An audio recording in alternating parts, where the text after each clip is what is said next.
Sementara itu, Polres Empat Lawang, Sumatera Selatan berhasil menangkap belasan pelaku begal motor dibarengi pemerkosaan. Satu dari pelaku begal merupakan pelajar SMK kelas 2 di Kabupaten Empat Lawang, Sumatera Selatan. Selain melakukan begal, para pelaku juga terlibat dalam kasus pemerkosaan.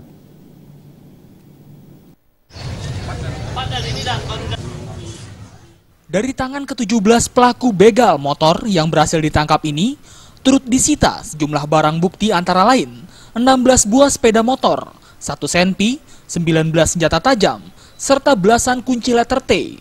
Seluruh barang bukti ini dipertunjukkan Polres Empat Lawang kepada wartawan dalam gelar perkara. Tak hanya melakukan aksi begal motor, para pelaku juga melakukan aksi pemerkosaannya terhadap pengendara perempuan.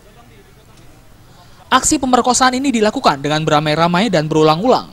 Operasi kejahatan yang dilakukan pelaku telah dimulai sejak bulan Januari hingga Maret 2015. Dan adapun modus operandi pelaku tersebut dilakukan secara berpindah-pindah antar kabupaten terdekat seperti Kabupaten Lahat dan Kota Pagar Alam, serta Kota Lubuk Linggau, Sumatera Selatan.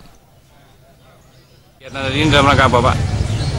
Ini yang bisa kita lihat di belakang ini adalah hasil kegiatan Satreskrim Polres Empat Lawang dari mulai bulan Januari sampai saat ini.